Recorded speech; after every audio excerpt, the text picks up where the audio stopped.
The little village that I grew up in, right, was a village that belonged to Mr. Williamson. And Mr. Williamson, there was him and his brother, they created this village. And it was part of an estate, the Williamson estate. And they owned several things, which is the Goldendale Ironworks. It got coal mines, it got stone mines, it got quarries, and it got brickyards. It got everything. And so Line Houses was in the middle between Chatley and Kidsgrove. So it was ideal for anybody working there, you see. And the little house where I was born had previously been stables. There were 4 houses attached to what we call top row. And they were turned into 4 little cottages. Well, all you had in that house was a scullery, what we called the back kitchen then, which was very small, very narrow, with a little boiler up one corner, a slopstone, and a cold water tap. That's all you got in there, nothing else. Then you got one little living room, which you got your black-leaded grate in. Then you got your stairs door and the little pantry under the stairs door, say. And then all we had in that house was a table, 4 chairs, and a set of drawers which my dad had made. That was it, total, right? And then when the estate was sold, they sold it in 1952. So at that particular time the government was pressing the councils to find sites for gypsies. Well, travellers as they called them, but, you know. So they compulsory purchased line houses. So hard to leave and leave my house and everything, you know, compulsory purchase. And I always said if they'd have built houses, they could have built a lovely estate down there. And down that village there were 60 houses. I could tell you who lived where and who they were. But we got nothing. And the thing was, my dad worked in the pit. They'd got to travel from line houses. I had to walk 3 miles. In the beginning he told me, he said, well, you used to have to go and stand in line and say if you were going to be picked to get a day's work. If you didn't, you got to walk back. Doesn't matter whether it was snowing, hailing, raining or whatever. You had to come back. If we had to come back, the snapping we kept in his pocket, ready for when we went next day. But my dad was telling me, so what I'm trying to say is, you can try to imagine what these men were going through. Them miners, you know, they were under such pressure. They got good day in, day out, being told what to do, working hard. And same as in winter, you know, they hardly saw any light. I mean, they were going in the dark, and they were coming back in the dark. And they were always worried about rent, because then they didn't mess about. If you didn't pay your rent, you were out. No 2 ways about it. You were out. So these miners weren't getting much money at all.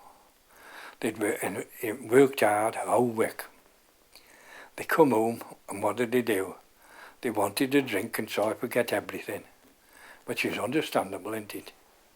But my mother, it didn't go down with her, did it? So her used to help it there, man. Used to get on to him, one thing and another, and then bat. The only way he could shut her up was bloody hitting it, and which he did. So me, our Siddy and our Tom, used to be sitting on them stairs crying his eyes out while their mum was hitting it. Couldn't do nothing about it. And then we used to come downstairs, open the stair door. I'd bugger off out there, mum would then have to go have a drink wherever he was going. Of course, the mother was left sitting there, side of the table crying.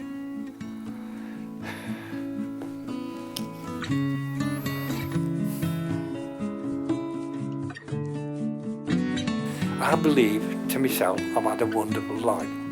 I feel as if all my life had been spent training.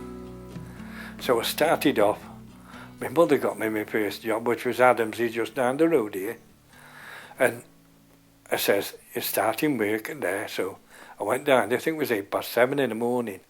Well, they had to walk from Linehouses up to here, so I come over the top and walked here. But they said, right, so I got this job, and it was a sagger maker's bottom knocker, as they called them. So that was all right for a bit. So I was coming up then to national service, and my brother had been in the army. I said, Dad, we just want to go in the army. I'm telling you straight, they're out in the army. So during the war, the ARP men were always up and down, you know. When they've been practising as if you got bombed, and then they had them bagging sandbags and all this keeping. You didn't get a war around here compared to what London and places were having, not the Blitz. And the closest we got to bombs was atop of Bathpool Bank. They dropped 2 bombs down there, which blew the windows out of the farm. And same as I said earlier on, during the war, you couldn't get much at all. And my mother, that was the hardest job, trying to put food on the table, you know. We used to come from school, and the tea consisted of a piece of dry bread, some potatoes, with some turnip mashed in it.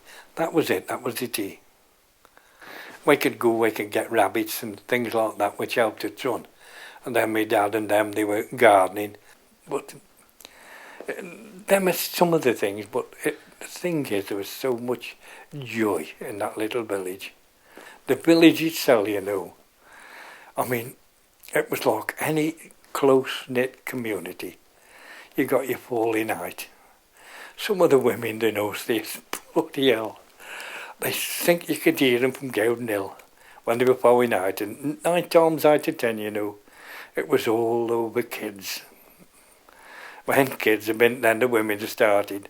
Then I've watched them throwing buckets away at one another, they know, go in the bloody back kitchen, fill a bucket up, come out, whoosh, over the next door neighbour. And that, you know, all the, but there's no, within 3 or 4 weeks, it was still back to friends again. Oh, gone and forgot. And the thing was, if they got any trouble, they were out there for help you out.